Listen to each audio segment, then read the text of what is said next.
এটি ফেব্রুয়ারি মাসের ভিডিও। আস্তে আস্তে গরম পড়তে শুরু করেছে এবং আমার ড্রাগন গাছও নতুন করে ডাল আসতে শুরু করেছে। প্রচুর পরিমাণে ছোট ছোট ডাল এসেছে। এতগুলো ডাল আমি রাখবো না, যেহেতু আমার গাছটি খুব একটা বড় নয়, সেই জন্য কিছু ডাল আমি আজকে কেটে ফেলবো। মেইন ডাল থেকে দুটো বা একটা ডাল রেখে বাকি যে অতিরিক্ত নতুন ডালগুলি বেরিয়েছে সেটি আমি বাদ দিয়ে দেব।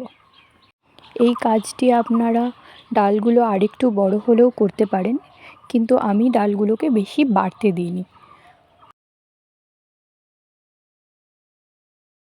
এই ডালটি আমার গাছের সবথেকে সুন্দর ডাল, যেটিতে একসাথে 8 থেকে 10টি নতুন ব্রাঞ্চ এসেছিল, কিন্তু এতগুলো তো রাখা যাবে না, তাই আমি কিছু ডাল ভেঙে দিলাম।